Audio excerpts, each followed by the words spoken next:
wicaksono nyuwun panguwasa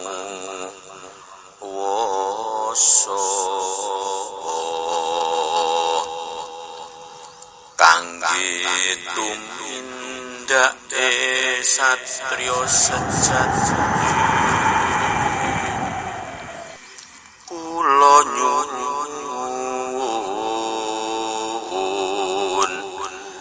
kangge nyirnakake tumindak ingkang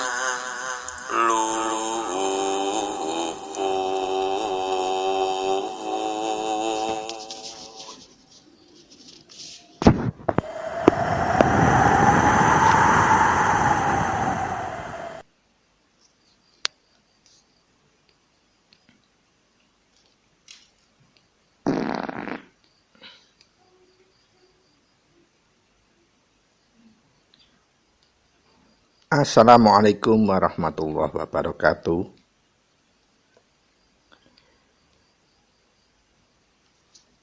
Selamat malam para sutresna ingkang minulya. Selamat berjumpa kembali dengan Teguh Rahayu Slamet, channel yang selalu berbagi kaur pangerten pengalaman laku menjalani semua ajaran-ajaran luhur, semua ajaran ilmu hak, ilmu hakikat, dan ilmu hikmah.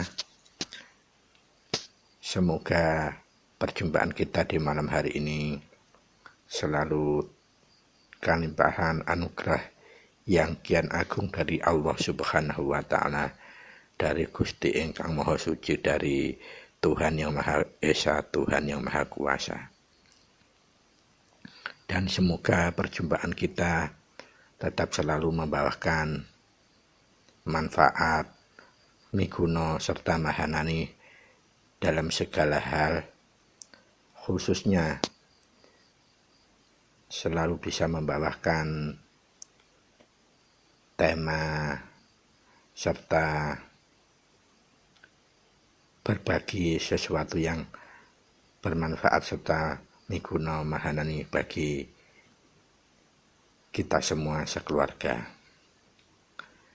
Para sutresna ingkang minulya, pada episode kali ini, yaitu episode 020 di tahun 2022, Kukuh akan membagikan tema yang khusus, yakni wasesane pangolah pangrengga putra Rama. Semoga bahasan kita tetap bisa neteskan, menghasilkan manfaat miguna dan mahanani dengan kuncara suci hidayatul hidayah yang ternaungkan dalam hati sanubari kita, dalam ketek kita, dalam buwana kita, sehingga pembahasan awal hingga akhir nanti bisa menghasilkan sesuatu yang bermanfaat, berguna, serta mahanani bagi siapapun yang berkenan mempraktekannya. Para sutresna ingkang minulya, pangolah pangrengga. Miturut dawuh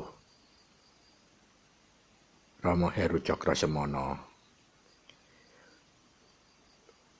untuk pangolah itu kita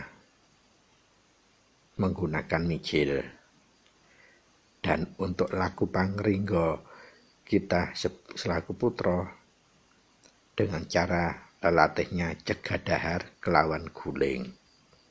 Nah, pertanyaannya, apa kesejatian dawuhipun Rama Heru Cakrasemana, pangolah ira iku mijil, pangrenggonira kuwi cegadahar kelawan guling. Para sutresna ingkang minulya, pangolah itu tidak sama dengan tembung olah.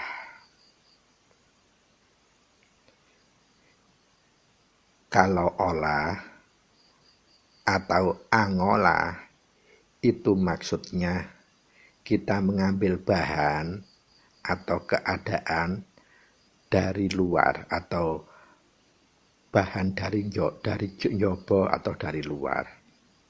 Tetapi kalau pangolah, bahannya atau kahanan keadaan yang kita ambil dari kahanan kita sendiri, dari keadaan sendiri, dari bahan jero kita, dari bahan dalam kita, yaitu rasa yang krasa. Adapun perbedaan bahan dari luar dan bahan dari jero ini, titik bedanya adalah kalau bahan dari luar selalu kita menerimanya dari perantara ratu tetelu atau nafsu papat kita, baik itu melalui pelawangannya pun mata, dalam artian dari penglihatan kita lalu kita tertarik, atau yang nomor 2 dari pendengaran kita atau telinga kita mendengar sesuatu kemudian kita tertarik atau kepingin, dan yang ketiga dari pangambu atau dari pelawangan hidung kita berbau sesuatu lalu kita kepingin dan tertarik, dan yang keempat dari mulut kita, baik itu dari ucapan mendengar suara atau kita sendiri yang mengucapkan sesuatu yang tidak pantas. Itulah pintu-pintu dari bahan luar atau bahan olah atau bahan pangolah. Adapun bedanya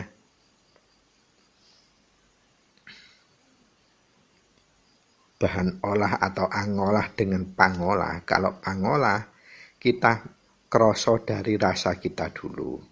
Contohnya kalau kita kroso lapar banget perut kita, nah itu adalah dari pangolah. Kerasa ngantuk banget kita, itu adalah pangolah. Atau tahu-tahu kita ada rasa kangen sekali terhadap keluarga, itu adalah pangolah.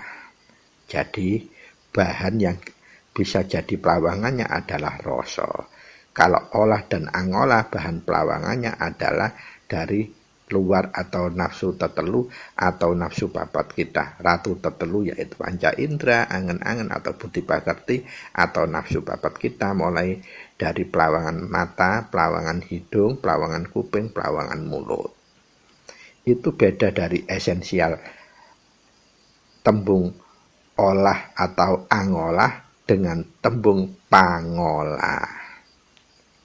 Sangat esensial bedanya dari luar dan dari yang dalam. Maka dari itu untuk laku pangolah, para sutresna, para kadang, para putra Rama,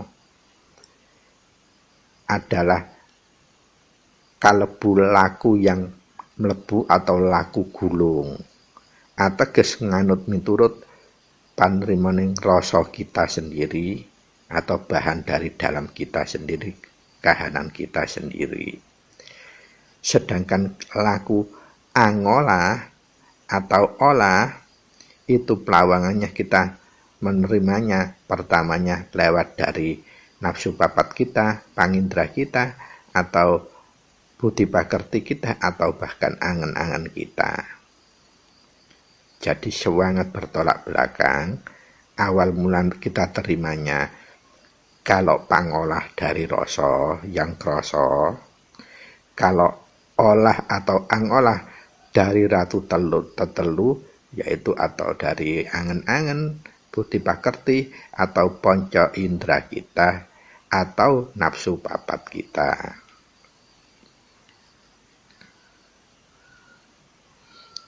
Karena hasil dari penerimaan dua sumber luar maupun dalam itu sangat berbeda. Kalau sumber dari luar itu, kalau kita terima, selalu membawa keinginan-keinginan yang tidak akan pernah terpuasan. Tetapi kalau pangolah dari sumber dalam atau menerimanya rasa kita, itu akan bisa menghasilkan ketentreman atau nentremake. Makanya kalau rasa dan obah itu ateges bahan dari dalam sendiri itu, kalau sudah obah akan menghasilkan sesuatu yang tentrem ataupun menentramkan bagi siapapun. Maka dari itu lakunya untuk pangolah, obahnya memang pinuju tentrem.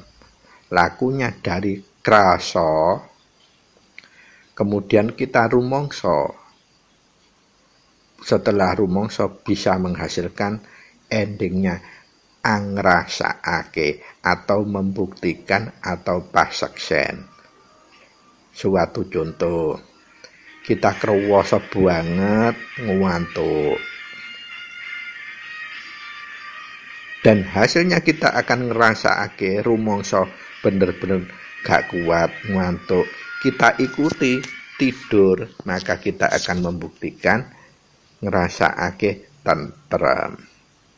Tetapi sebaliknya kalau bahan itu dari luar, contohnya dari mata, kita melihat sesuatu yang menarik sekali, lalu kita tertarik atau kepingin menggayuhnya, maka yang muncul bukan ketentreman, kita akan berpikir ya apa caranya menggayuh, karena keadaan kita kenyataannya mungkin tidak punya kapasitas untuk menggayuh. Artinya antara keinginan kita dengan kemampuan untuk mencapai keinginan itu tidak ada, maka yang ada kita mengada-adakan bagaimana supaya bisa mencapainya. Nah, itu akan semakin menimbulkan hal yang tidak tentrem. Belum lagi kalau cara mencapainya keliru, pasti hasilnya akan salah, luput, atau bahkan dosa. Itu perbedaan yang prinsip antara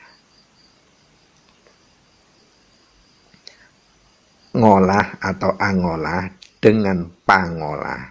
Perbedaannya hanya huruf P, hanya huruf A, hanya huruf O, tetapi hasilnya akan sangat prinsipal berbeda. Maka dari itu, dawuhnya Rama, ora gampang manungsa urip ing alam donya iku lamun tanwikan marang dumadi. Dumadine apa? Dumadine apa wae. Dumadine kita, dumadine tembung, lan dumadine pangerten, serta dumadine kesejatian. Itu harus kita cari dengan bekal kita menggunakan piranti wahyu panca gaib, melaksanakan mempraktekannya secara rutin atau ya tiap hari, dan lestantun ajek baik waktunya, tempatnya, maupun pengulangannya. Dan kualitas itu akan disempurnakan kalau semua laku, tindak, dan tanduk kita filter dulu dengan laku pangumbahing raga ataupun laku ponco, laku ihsan yang dimulai dengan jujur, sabar, nerimo, tresna welas asih, ikhlas, serta ditumindakan 5 ponco ihsan kalau wau dengan cara ngalah. Pasti kita akan hasilnya menuju sesuatu yang sejati, wasesa bahkan waskita menuju tentrem. Para sutresna ingkang minulya, kata kunci dari praktek wahyu panca gaib, wahyu eka buwana, laku kasampurnan urip, laku kumpul nunggal suci adalah rutin. Rutin itu tiap hari minimal 3 cara. Cara pertama itu yang wajib, yaitu sembahing rasa. Kita lakukan 2 kali sehari, jadwalnya jam 6 sore lebih 5 menit, dan yang kedua jam 24 atau jam 12 malam lebih 5 menit. Kemudian rutin yang kedua, kita harus juga tiap hari melakukan saben atau tiap mau tidur, dan begitu pun bangun tidur, kita langsung resapkan kunci hingga singkir. Dan yang ketiga, untuk merutinkan itu dengan cara kita tiap nemahi kahanan apapun yang berkaitan dengan musiknya rasa, musiknya kepinginan, musiknya apapun yang berakibat kita akan tersulut, tidak tentrem, langsung kita resapkan kunci hingga singkir. Nah, kalau ketiga rutin itu kita tutup dengan kasampurnan laku dengan pangumbahing raga, maka itu akan menjadi sesuatu yang benar-benar menjadi seperti hukum mutlak. Kalau rutin tadi diibaratkan huruf A besar, kalau pangumbahing raga diibaratkan huruf B besar, maka persamaan Mahanani yang disingkat M adalah sama dengan A plus B atau B plus A, dan kedua-duanya tidak boleh ditawar-menawar. Jika persamaan Mahanani sama dengan A plus B atau B plus A kita lakukan secara rutin tiap hari, lestantun, ajak waktunya, ajak tempatnya, dan ajak pengulangannya, maka kemahananian kita menjalankan wahyu poncoka, wahyu eko buwono maupun laku kasampurnan urip, laku kumpul nunggal suci akan ketemu mahananinya. Sebetulnya simpulnya sederhana A plus B, tetapi butuh tekad yang kuat, teman-teman ning temenan, estu ning estu kita dalam menjalankan rutin dan lestantun tersebut. Itulah kuncinya. Para sutresna, para kadang, para putrama, serta para sutresna sekeluarga dimanapun panjenengan telatahipun, monggo kita lanjutkan.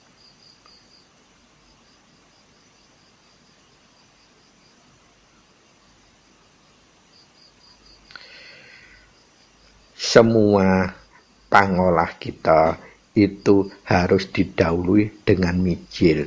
Artinya semua aktivitas tindak dan tanduk kita sebagai kadang, apalagi putra Rama, hendaknya disaring dulu menggunakan mijil. Segala serpak tumindak dan tambenduk kita kinantenan sarwa mijil menika dawuhipun Rama. Kemudian sedaya pangrengga kita harus kita lelatih dengan cara cegah dahar kelawan guling. Apa itu artinya pangrengga cegah dahar kelawan guling? Para sutresna ingkang minulya, cegah dahar itu artinya mengelola, mengatur dahar kita. Kelawan guling, guling itu sesuatu untuk kita tidur supaya nyaman, empuh dinggo ngerangkul, empuh dinggo metakol, lah itu sanepan. Dalam bahasa lakunya cegah dahar kelawan guling itu simpelnya harus panjenengan wigatosi bahwa jangan sekali-sekali kita makan kalau belum merasakan lapar dengan sungguh dan sangat. Yang kedua, jangan sekali-sekali kita minum sebelum kita merasakan haus, benar-benar haus dengan sangat. Dan yang ketiga, jangan sekali-kali tidur kalau kita belum benar-benar merasakan ngantuk dengan sangat. Jadi, kalau cegah dahar kelawan guling ini adalah untuk melatih ketajaman, kepekaan rasa kita untuk kita tunduk kepada rasa tersebut. Nah, dalam kaitannya pangrengga ini, kita manusia yang umum biasanya tanpa punya kesadaran. Selama ini yang kita ikuti nafsu papat kita, ratu tetelu kita, ataukah rasa kita yang kita ikuti. Nah, dari menggali contoh cegah dahar kelawan guling ini saja kita akan mulai menyadari bahwa selama ini dalam hidup kita selalu hanya menuruti keinginan. Semua keinginan pasti berasal dari plotikan atau pancingan pemicunya adalah ratu tetelu, yaitu Pancadriya atau Panca Indra, angan-angan maupun budi pekerti ataupun nafsu papat kita. Sebaliknya, kalau dari rasa, maka yang akan harus kita perhatikan bahwa yang diterimanya adalah rasa, bukan keinginan, tetapi kebutuhan. Contohnya, kalau belum lapar-lapar, Kalau kita benar-benar sudah merasakan lapar sangat, baru kita makan. Dan harus lengkapnya pangrenggo itu, jangan dititik seperti itu. Jangan makan-makan sebelum kita benar-benar merasakan makan, harus dilanjutkan. Segera berhenti begitu kita sudah merasakan kenyang. Dan yang kedua pun, jangan minum-minum kalau kita belum terasa haus beneran. Jangan dititik, ditambahkan. Dan berhentilah minum begitu kita sudah merasakan segar, sudah tidak haus, bahkan perut sudah mulai kelihatan kembung kebak air.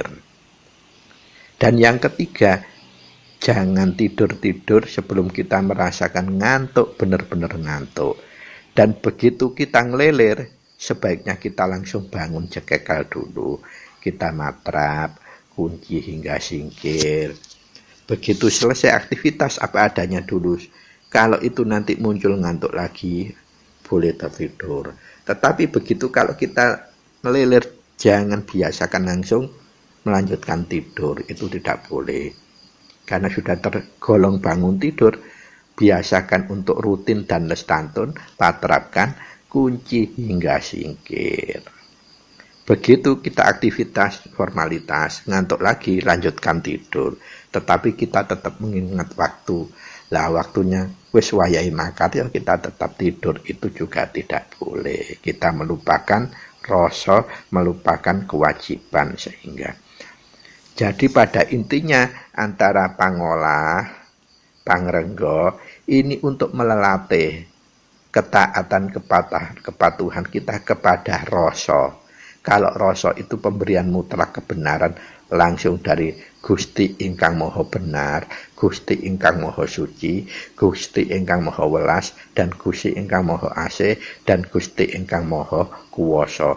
Sehingga nanti kalau kita abaikan itu akan menimbulkan kita kelalaian, kemudian ketidakbenaran, kemudian ketidakulasan, dan kemudian ketidakkuasaan kita. Artinya apa? Kita tidak tentrem, itu kan kita akhirnya tidak kuasa. Para sutresna ingkang minulya,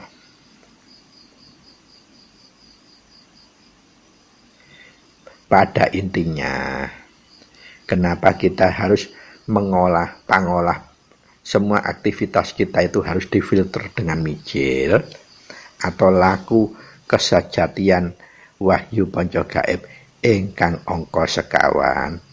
Karena mijil ini kita adalah titik awal, itu adalah miji. Artinya hidup kita di setiap manusia itu diberikan delegasi hidup yang kalau dituliskan dalam susastra itu U-nya besar, R-nya kecil, I-nya kecil, P-nya kecil.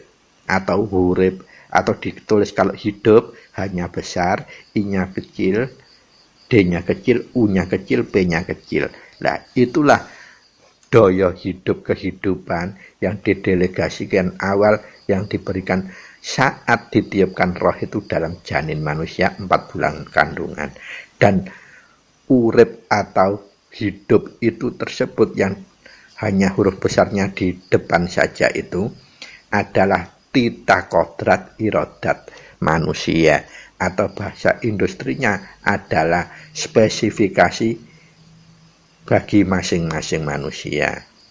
Dan daya kekuatannya adalah masing-masing manusia sudah ditetapkan dalam konteks spesifikasi hidup manusia yang bersangkutan. Maka untuk menjangkau kesejatian kuwasa dan panguwasa, kuwasa dan panguwasa itu beda. Kalau kuwasa itu daya, kalau panguwasa itu daya untuk menjadi pelaksana kasih dan sayang, welas dan asih kepada apapun, siapapun, dengan cara apapun, bagaimanapun, dan kahanan apapun bagi kita. Nah, daya yang dimaksud tersebut itu harus kita bisa koneksi kepada kesejatian urip yang hanya huruf besarnya di depan saja, kepada urip yang keseluruhan kata atau hurufnya huruf besar, atau urip yang hidup yang hanya saja huruf besar, kepada hidup yang keseluruhan katanya atau hurufnya huruf besar. Artinya urip yang huruf besarnya di awal katanya atau awal huruf saja itu berarti urip yang diberikan kodrat kepada manusia. Kalau urip huruf besar semua adalah absolut hidup atau Gusti ingkang moho hidup.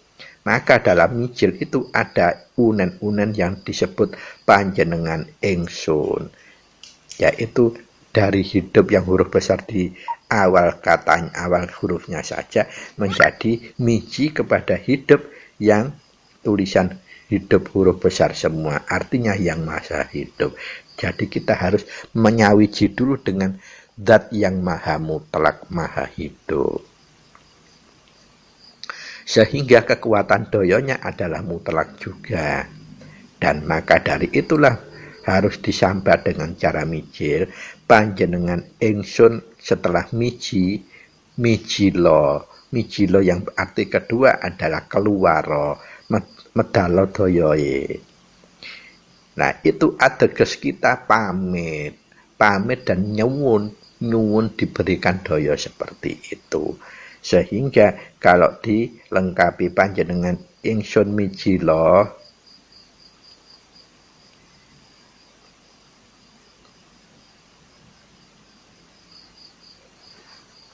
panjenengan ingsun kagungan karso. Lah, sehingga setelah mijil atau doyonya yang moho hidup itu keluar atau termanifestasi, maka karsonya apa kita sebut. Kalau berkaitan dengan rogo, maka ditambah di dalam kata depannya adalah raganiro arso. Raganiro arso itu raga kita itu mau apa, aktivitas apa. Tetapi kalau itu bukan aktivitas rogo, bukan aktivitas gelar, tapi aktivitas gulung, aktivitasnya rohani, spiritual, maka setelah panjenengan ingsun mijilo, karso langsung kita sebut apa karso kita, arso kita apa, kebutuhan kita apa. Contohnya kita ngantuk, kita mau tidur, itu karso langsung arso. Karsonya panjenengan ingsun, langsung arsonya apa.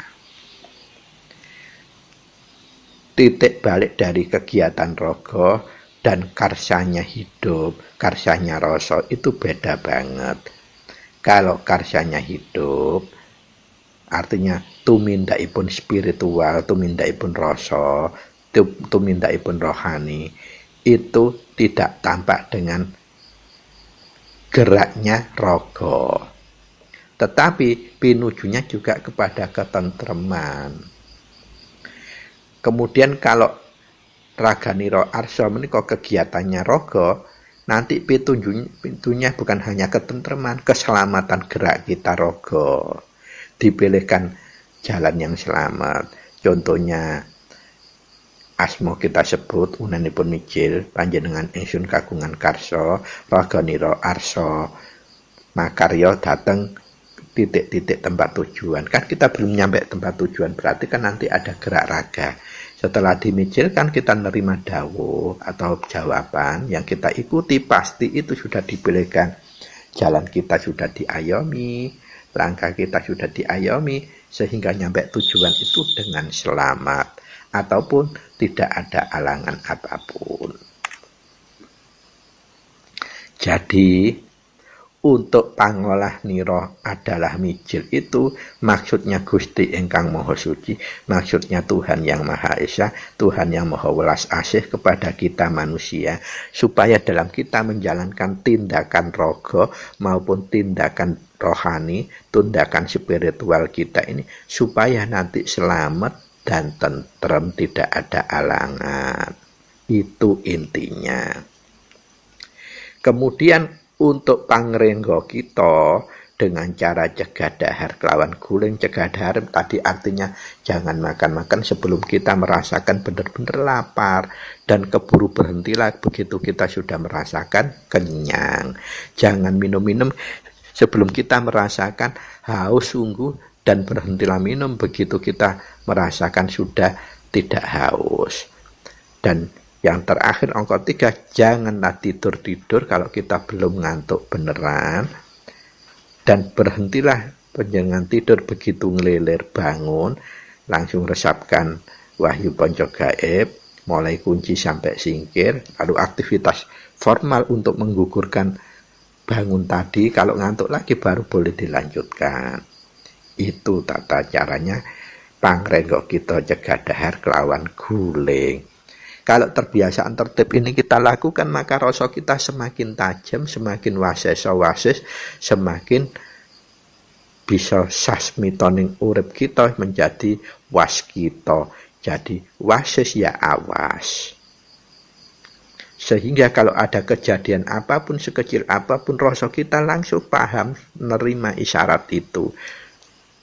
Jadi kepekaan rasa kita menjadi luar biasa. Sidik paningal bahasa ini pun. Sidik tanpa ndelok, sidik tanpa krungu, sidik tanpa ngambu, sidik tanpa ngucap. Mengetahui tanpa melihat, mengetahui tanpa ngambu, mengetahui tanpa ngerungu, mengetahui tanpa ngomong. Para sutresna ingkang minulya, monggo kita lajengaken.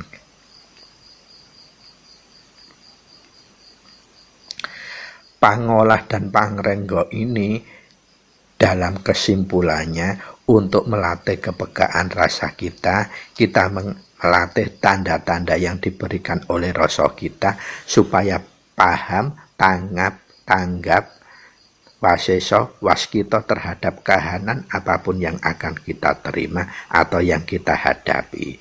Dan kita segera bisa langsung komunikasi, mawiji, nyatu dengan urip kecil kita dalam diri kepada Yang Maha Hidup. Jadi kekuatannya menjadi absolut. Begitu sudah miji, maka kita mijilaken untuk mengeluarkan daya absolut tersebut untuk nemahi kahanan yang apa kita akan lakukan. Baik itu bersifat gulung, apalagi bersifat gelar. Gulung itu artinya lakunya rohani, lakunya spiritual. Gelar itu lakunya rogo, tindak tanduk dalam bentuk kasat mata. Dan semuanya akan pinuju tentrem. Lah kalau sudah tentrem itu pasti arahnya pasti selamat. Keselamatan, tidak ada kesalahan, luput apalagi dosa yang akan kita lakukan. Karena sudah wasis tanggap di awal, hati-hati di awal. Kemudian wujud pasrah kita melaku mijil dalam arti pertama miji atau menyatu dengan Yang Maha Hidup. Yang kedua, kita mijil atau mengeluarkan kekuatan doyo Yang Maha Hidup untuk ngayomi apa yang kita lakukan. Maka dari itu, mijil itu juga berarti kita pamit, mohon doyo, mohon pangestu. Sama seperti paweling, hanya perbedaannya kalau paweling itu sama seperti singkir. Paweling itu merupakan pamit, kemudian berpesan, kemudian nyuwun pangestu. Untuk menguatkan paweling itu harus diikuti juga dengan mijil. Perbedaannya paweling dengan singkir, kalau paweling itu alat komunikasi untuk menguatkan, yaitu tadi pangolah dan pangrenggo itu, untuk urusan kita langsung kepada Gusti Ingkang Maha Suci. Sedangkan untuk singkir itu alat komunikasi yang sifatnya urusan pribadi kita antar manusia atau pribadi kita antar sesama makhluk hidup. Wabil khusus untuk singkir itu tujuannya sebetulnya menghaluskan rasa, menajamkan rasa tresno kita kepada garwa dalam hubungan suami dan istri. Dan singkir serta paweling itu untuk pra-pelaksanaannya harus difilter tetap dengan sarana mijil. Karena piranti mijil itu memang piranti khusus yang diberikan untuk wahyu ponco gaib atau wahyu gaib untuk memfilter sesuatu yang akan kita lakukan baik secara gulung atau rohani maupun secara raga atau jasmani. Harus melalui mijil. Untuk mewaskitoni kita menggunakan singkir atau paweling. Begitu para sutresna, para kadang, para putra Rama. Mugia kita mulai sekarang sudah mulai masesoni merubah cara berpikir, merubah cara bertindak, dan merubah cara memfilter. Kalau kemarin-kemarin begitu ada kretek dari keinginan nafsu ataupun ratu tertelu kita turuti, sekarang kita mulai tanggap dulu. Kalau itu masih dari njobo harus kita filter supaya menjadi kroso. Atau rasa kita merasakan dulu. Baru kita olah atau pangrenggo. Nah, caranya dengan cara mijil yang terakhir, tetapi kita pilah dulu. Ini komunikasi urusan kita dengan manusia, urusan kita dengan sesama makhluk hidup atau bukan. Nah, kalau urusannya dengan sesama manusia atau urusannya dengan sesama makhluk Tuhan, kita awali dengan cara singkir. Kemudian, kalau ini urusannya juga kaitannya langsung dengan Yang Maha Suci, maka kita perlu menggunakan paweling. Nah, kalau itu urusannya hanya sesama manusia atau sesama makhluk hidup, begitu kunci, langsung singkir, langsung mijil boleh tanpa paweling. Tapi kalau ada kaitannya juga dengan urusan dengan Yang Maha Hidup, Tuhan Yang Maha Esa, maka begitu kunci, singkir, mantapkan dengan paweling, lebih mantapkan lagi untuk mau dilaksanakan dengan mijil. Maka itu lebih waseso, lebih waskito. Jadi urut-urutannya, urut-urutan laku dan urut-urutan sebab dan akibat atau urut-urutan pulet pinuletan antara kunci, paweling, singkir serta mijil adalah seperti tersebut. Singkir merupakan alat komunikasi yang kaitan urusannya sesama makhluk hidup, sesama manusia atau sesama makhluk Tuhan. Kalau paweling untuk kaitannya langsung dengan urusan kita dengan Tuhan atau Yang Maha Hidup. Berarti antara emergency top urgentnya berbeda. Lebih benar-benar top urgent untuk paweling karena ada kaitannya langsung dengan Tuhan. Kalau singkir sifatnya kita urusannya terhadap antar manusia atau antar sesama makhluk hidup. Jadi dalam mijil ini kita bisa menggunakan tanpa paweling dan atau bisa menggunakan seutamanya menggunakan paweling. Kalau singkir baik itu urusan yang berkaitan dengan Tuhan langsung atau hanya dengan sesama manusia, saranku kok tetap dilakukan. Karena apa? Intinya singkir itu menipiskan rasa akune menungso atau rasa nafsiahnya manusia. Tetapi paweling ini urusannya supaya kita mendapat pangestu dari Yang Maha Hidup, bisa pamit, bisa berpesan, berharap atau bermohon. Menajamkan permohonan paweling itu juga.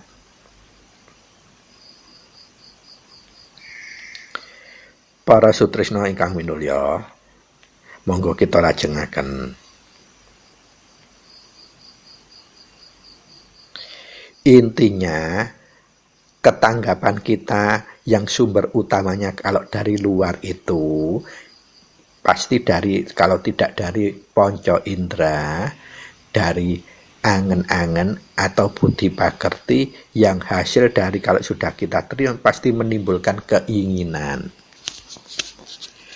Lah keinginan itu biasanya kalau kita tidak turut, kita tidak akan bisa tentrem. Kita turut pun kita tidak akan bisa tentrem, dengan catatan kalau kita mau nuruti tapi kapasitas kita itu tidak memungkinkan untuk menjangkau itu. Semakin kita tidak tentrem. Tetapi kalau dari rasa atau dari bahan dalam yang kita terima, maka itu akan membawa sesuatu kemaslahatan atau sesuatu yang menimbulkan dosa. Maka dari itu, kalau kita menerima rasa, kita tidak ikuti, maka akan membawa kesalahan minimal dalam sistematika tubuh kita. contohnya ngewantuk, namun nggak kita turuti, maka sistem tubuh kita akan berantakan, baik itu kekebalan maupun kekuatannya, pasti loyo. Maka dari itu, yang kita terima baik itu dari nafsiyah maupun dari rasa harus kita olah, pangolahnya dengan mijil. Lah mijil ini kita dahului dengan singkir atau paulingkah yang membedakan dalam fungsinya tadi. Singkir itu alat komunikasi yang berkaitan langsung secara horizontal antar manusia dan antar sesama makhluk hidup. Pauling itu alat komunikasi yang berkaitan secara vertikal kita dengan yang maha hidup. Jadi seperti itu urut-urutan kronologi serta cara penempatan lakunya, terminologinya.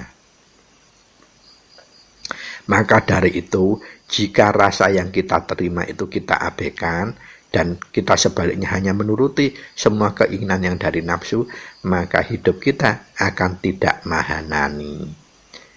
Jadi fungsi-fungsi yang harusnya kita terima, manfaatnya akan berkurang. Tetapi jika rasa yang selalu kita anut, kepinginan itu yang harus kita cegah atau kita tipiskan, kita ukur kemampuan kita, maka fungsi kemanfaatan kemahanan ini pasti akan terap. Kita tidak akan melakukan kesalahan, apalagi keluputan, apalagi dosa. Itu manfaatnya, fadilahnya, keutamaan kita laku pangolah dan pangrenggo. Maka itu didhawuhkan Rama khusus bagi para putra sebagai dijalankan secara rutin tiap hari dan lestantun ajek, baik waktunya, baik tempatnya, baik cara pengulangannya. Dan itu semualah rutin dan lestantun, itulah kata kunci kalau kita laku kesejatian, laku ilmu hak atau ilmu hakikat. Tanpa rutin dan lestantun maka manfaatnya, gunanya, kemahananinya tidak akan diberikan oleh Gusti ingkang Maha Urip, Gusti ingkang Maha Kuwasa, Gusti ingkang Maha Welas Asih kepada kita yang menjadi pelakunya. Jadi kalau kita sudah mulai memahami kesejatian, pasti segala sesuatunya akan sederhana, simpel. Pertanyaannya, kita punya tekad, punya kesungguhan, atau punya kemantepan menjalankan secara rutin atau lestantunkah kita ini? Kuncinya di situ. Maka dari itu kesimpulan dari apa yang kita menjadi tema pada episode 020 ini adalah yang pertama,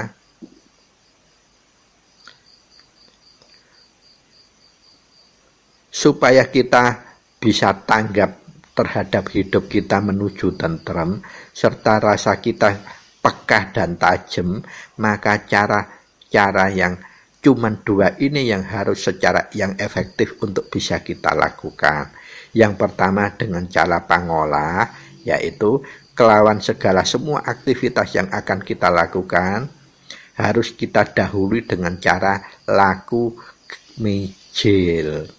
Dan yang kedua, untuk melatih rasa kita supaya semakin peka, semakin tajam, semakin wasis, semakin waskito, caranya yaitu dengan cara melatih menjauhi nafsiyah dan menuruti sinyalnya rasa dengan cara cegah dahar kelawan guling yang sudah kuku wedarkan di atas tadi atau lebih dahulu tersebut.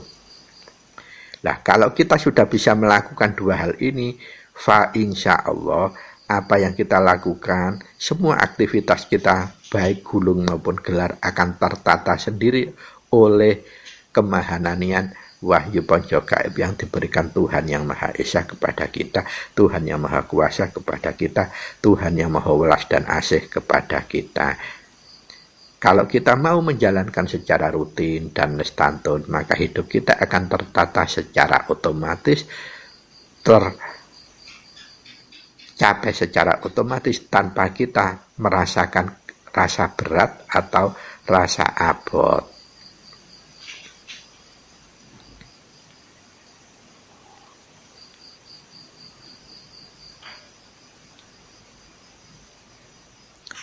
Kesimpulannya, untuk melatih pangrenggo ini, cegadahar kelawan guling ini penting sekali supaya rasa kita itu selalu kita anut, nafsu kita semakin tipis. Jadi 3 faktor utama ini yang harus kita lakukan secara mutlak. Pangrenggo kita cegadahar kelawan guling ini benar-benar melatih ketajaman rasa kita, menipiskan nafsu-nafsu kita. Yang pertama, jangan makan-makan kalau belum terasa lapar sungguh, dan begitu kita sudah merasakan kenyang, segera berhentilah.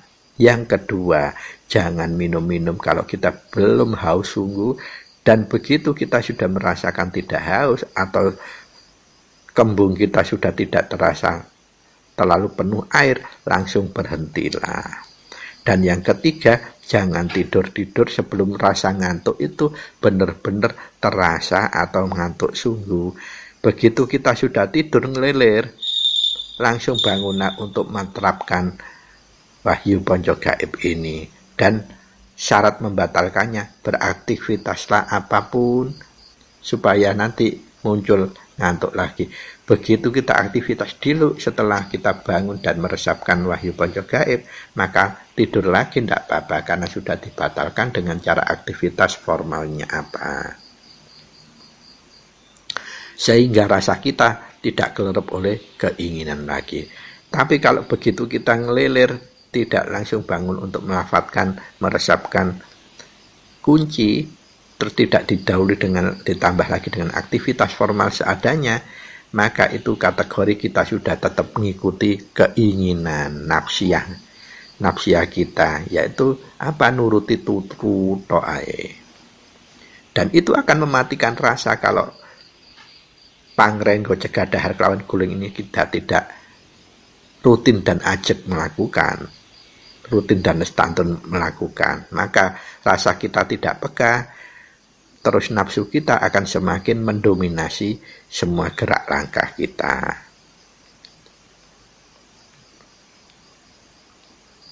Maka dari itu para sutrisno, tema yang kita bahas kali ini, episode 020 ini, meskipun sederhananya cuma 2 kata, pangolah dan pangrenggo, tetapi dampaknya luar biasa untuk noto, mengendalikan, menifiskan hawa nafsu kita yang berasal dari ratu tetelu atau nafsu papat kita, yang pintu atau pelawangannya dari mata, dari hidung, dari telinga, dari mulut kita atau pangroboh kulit kita. Dan itu bisa dilakukan dengan ngelatih caranya, yaitu tadi, yang satu, jangan makan-makan sebelum terasa lapar sungguh, dan begitu rasa kenyang berhentilah. Yang kedua, jangan minum-minum sebelum kita merasakan haus sungguh yang luar biasa. Begitu kita sudah minum terasa sudah tidak haus, berhentilah. Dan yang ketiga, jangan tidur-tidur dituruti tidur sebelum kita ngantuk sungguhan rasanya. Dan begitu kita sudah tidur ngelilir, terbangun, maka bangunlah, resapkanlah kunci sampai singkir, kemudian aktivitas seperlunya. Kalau masih merasakan ngantuk yang sungguh-sungguh, maka lanjutkan tidur. Tidak boleh begitu ngelilir kita melanjutkan tidur, jangan. Itu tetap nuruti hawa nafsu. Sehingga rasa kita semakin nggak peka, nafsu kita semakin berpeluang untuk mendominasi hidup kita. Kesimpulannya seperti itu. Jika pangolah mijil kita lakukan secara rutin dan lestantun, pangrenggo kita cegadahar kelawan guling kita lakukan secara rutin dan lestantun, maka hidup kita otomatis yang menata adalah yang maha hidup. Rasa, yaitu lenggahnya di rasa kita. Semuanya akan berjalan secara otomatis dan akan mahanani manfaat dan migunani dalam kehidupan kita menuju tentrem dan keselamatan.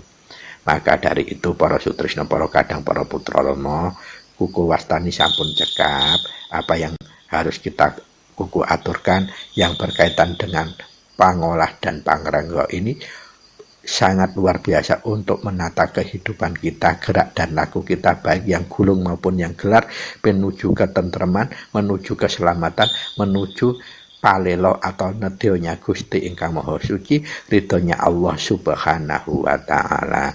Maka dari itu, apabila ada atur kata kuku yang kurang berkenan atau kurang manfaati, mohon samudraing pangapunten ingkang agung dumateng kuku.